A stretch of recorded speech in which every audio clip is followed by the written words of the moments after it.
नमस्कार दोस्तों, मैं ज्योतिषाचार्य योगेश पवार हमारी चैनल साइंटिफिक एस्ट्रो वास्तु में आप सबका हार्दिक स्वागत करता हूं। दोस्तों, सबको मेरा राम राम राधे राधे। आशा करता हूं आप सब अच्छे ही होंगे और भगवान आपको हमेशा सदा सुखी और अच्छे रखे। दोस्तों, आज के वीडियो का जो विषय है वो है अभी जो ईरान और इजराइल में कुछ छूट मूट का युद्ध चल रहा है।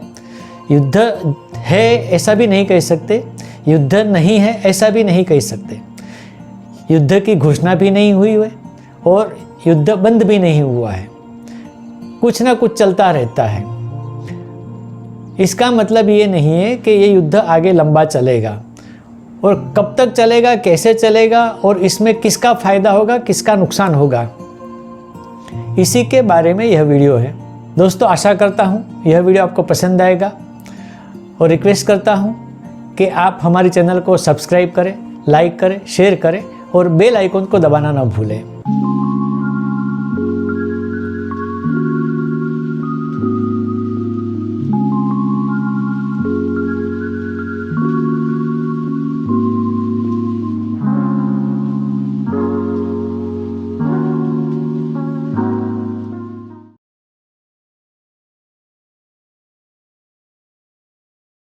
वीडियो की शुरुआत करने से पहले मैं आपको बता देना चाहता हूं कि ईरान और इजराइल के बीच में जो युद्ध जैसी परिस्थिति है या युद्ध होता है, तो इससे क्या विश्व युद्ध की परिस्थिति बनेगी या नहीं बनेगी, इसका बहुत स्पष्ट उत्तर मैं आपको वीडियो के अंत में दूंगा और आशा करता हूं इसीलिए यह वीडियो आप अंत तक देखेंगे। दोस्तों, इसके लिए हमने जो कुंडली ली है, गूगल से जो मिली है हमें ईरान की और इजराइल की, इसके ऊपर हम विश्लेषण करेंगे और ज़्यादा विश्लेषण हम नहीं करेंगे। मुख्य जो ग्रह है इसके कारण के लिए उसी को हम मद्देनज़र रख के इसी के माध्यम से हम इसका विश्लेषण करेंगे। तो दोस्तों, इसमें 3 ग्रह बहुत ज़रूरी है। सबसे पहले तो ज़रूरी होता है मंगल, क्योंकि जब युद्ध आता है तो सेनापति और सेना इसमें ज़रूर होती है। तो मंगल सेना और सेनापति का कारक है, खुद सेनापति है, तो यह ग्रह अतिशय महत्व का है। और दूसरा इसका महत्व ज़्यादा है क्योंकि ये जो साल है 2025 वह मंगल का है। इसके बाद में जो दूसरा ग्रह ज़रूरी है वह है अतिचारी गुरु।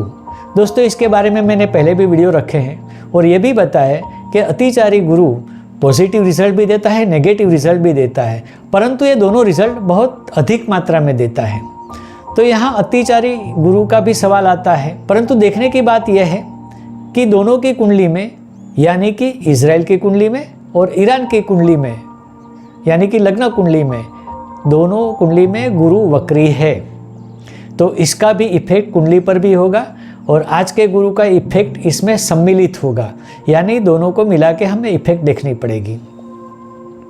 क्योंकि ये राज्य है, राजकारण है, देश है, तो कहीं ना कहीं इसमें सूर्य भी इन्वॉल्व होता है। तो तीसरा ग्रह जो हमें ज़रूरी है वह है सूर्य। बाकी के ग्रहों पर हम इतना ध्यान नहीं देंगे क्योंकि इन 3 ग्रहों के माध्यम से ही हमें रिजल्ट मिलता है, जो मैं आगे बताने जा रहा हूँ। दोस्तों, हम सबसे पहले ईरान की कुंडली का विश्लेषण करेंगे और ईरान की कुंडली में स्पेसिफिकली ये देखा गया है कि लग्न कुंडली में मंगल 10वें स्थान में है और वह भी शनि की राशि में। ईरान की लग्न कुंडली में गुरु वक्री जो है वह कर्क राशि में है और कर्क राशि का जो स्वामी है वह व्यय स्थान में है, यानी कि नुकसान वाले स्थान में है। तो कहीं ना कहीं यहाँ गुरु का प्रभाव भी कमज़ोर होता दिखाई देता है। तो अगर हम अंत की बात करें तो लग्न कुंडली में जो ग्रह बैठे हैं, खास करके मंगल, गुरु और सूर्य, इनके कमज़ोर होने से एक निर्णय तो हम ले सकते हैं कि यह युद्ध में या जो भी युद्ध जैसी परिस्थिति है उसमें ईरान को ही नुकसान होने वाला है। अब हम गोचर कुंडली की बात करते हैं कि उसमें क्या मिलता है हमें। अब गोचर का मंगल ईरान की कुंडली में 6ठे स्थान से पसार हो रहा है, यानी कि शत्रु का ही स्थान है, यानी मंगल के लिए यह स्थान अच्छा है। परंतु यह मंगल कन्या राशि में है, तो कहीं ना कहीं कन्या राशि के कारण मंगल का प्रभाव भी यहाँ कम हो जाता है। एक और ध्यान देने वाली बात है कि 7-8-25 से कन्या राशि का मंगल गोचर में तुला राशि में जाएगा, यानी कि ईरान की कुंडली में 7वें स्थान में जाएगा। दोस्तों 7वां स्थान मार्केश का होता है। अब यहाँ अगर मार्केश के स्थान में आता है तो यह भी थोड़ा सा नुकसान वाला ही है।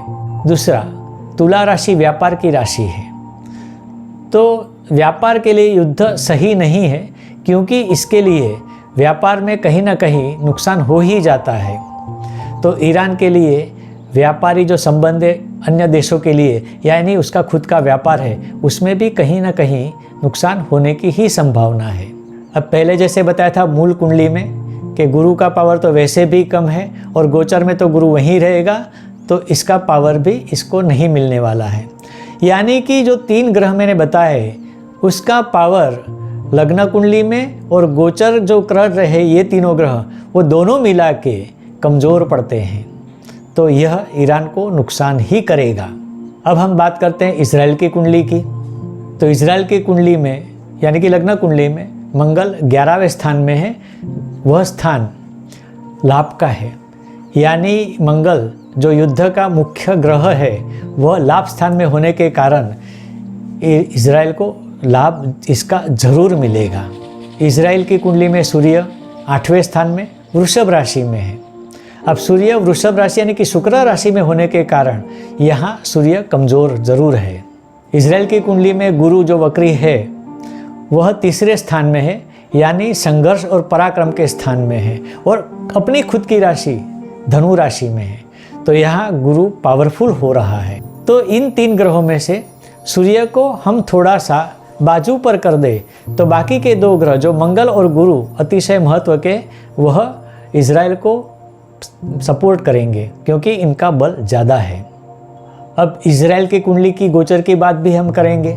यहाँ मंगल 12वें स्थान में कन्या राशि से गोचर कर रहा है, और यह भी कन्या राशि के कारण और 12वां जो व्यय स्थान है उसके कारण यहाँ मंगल का प्रभाव कम दिखाई देता है।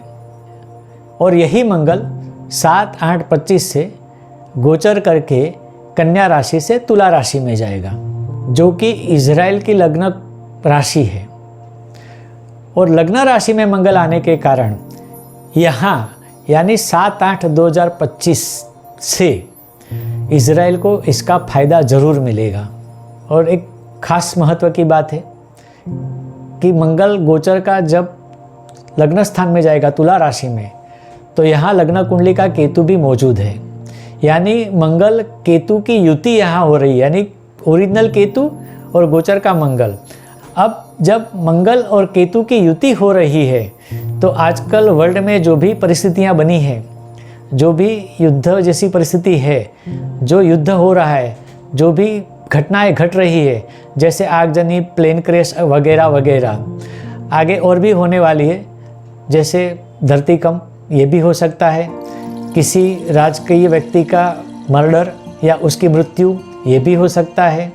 तो कहीं ना कहीं ऐसी क्रूर घटनाएं घटित होने वाली है आगे भी, और ये 7-8-25 से बढ़ेगी।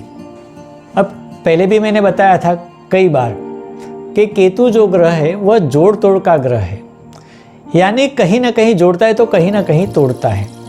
इसका मतलब ये भी कर सकते हैं कि अगर इजराइल को युद्ध में जोड़ा है तो इजराइल को युद्ध से तोड़ेगा भी, यानी कुल मिला के हम यह निष्कर्ष पर आ सकते हैं कि यहाँ से युद्ध की जो परिस्थिति है वह शांत हो जाएगी, और आगे शांत होते होते ये बंद भी हो जाएगा, और शायद ये जो तनावपूर्ण परिस्थिति है दोनों देशों में यह नहीं रहेगी इसके बाद।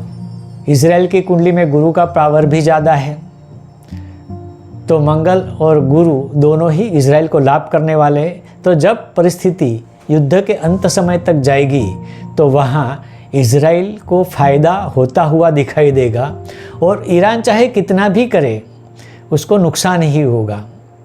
परंतु यहाँ एक ध्यान रखने वाली बात है कि जैसे गुरु के अतिचारी ग्रह का उल्लेख मैंने किया है, तो गुरु की अतिचारी गति 12/7/2025 को सबसे महत्तम होगी, यानी इस समय के आसपास जो घटनाएं अभी हो रही है वह बढ़ेगी, तीव्र होगी, और कुछ ना कुछ आपको अतिशय संघर्षमय परिस्थिति दिखाई देगी और इस समय में दोनों पक्ष को नुकसान तो होगा ही, परंतु जब युद्ध का अंत होता जाएगा और अंत के नज़दीक पहुंचेंगे तब आपको स्पष्ट दिखेगा कि इजराइल को फ़ायदा हो रहा है, ईरान को नुकसान हो रहा है। दोस्तों, हम यहाँ अमेरिका की बात नहीं कर रहे, क्योंकि मैंने पहले भी अमेरिका के बारे में वीडियो रखा था और कहा था कि ये जो अभी समय चल रहा है, ना तो ट्रंप का कुछ चलने वाला है और उसका अमेरिका को फ़ायदा भी नहीं होने वाला है। या तो ट्रंप के द्वारा परिस्थिति पर जो भी कंट्रोल रखने की कोशिश की जाएगी वो नाकाम हो जाएगी। तो यहाँ अमेरिका का जिक्र करना ज़रूरी ही नहीं है, ऐसा मैं समझता हूँ। और अंत में ये कहना चाहता हूँ, ये तीसरे विश्व युद्ध की परिस्थिति बनेगी ऐसा बहुत सारे लोग कह रहे हैं, लेकिन वो नहीं होगी और तीसरा विश्व युद्ध होने की कोई भी गुंजाइश नहीं है, ये मेरा दावा है। तो कुल मिला के इस युद्ध से किसी को फ़ायदा ज़्यादा होने वाला नहीं है, नुकसान तो होने वाला ही है, लेकिन फिर वो वहाँ तक सीमित रहेगा। पूरे वर्ल्ड को इससे ज़्यादा कोई नुकसान नहीं होगा और अंत में ईरान और इजराइल की स्थिति में इजराइल को ही फ़ायदा होगा, ईरान को नुकसान होगा, ये बात तय है। तो दोस्तों, आज के वीडियो में बस इतना ही।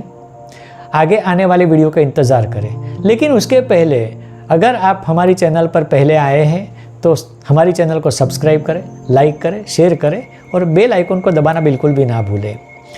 और अगर आप हमसे ऐसे ही किसी विषय पर वीडियो बनवाना चाहते हैं तो हमारे कमेंट सेक्शन में आप ज़रूर लिख कर भेजिए, हम उस पर अमल ज़रूर करेंगे।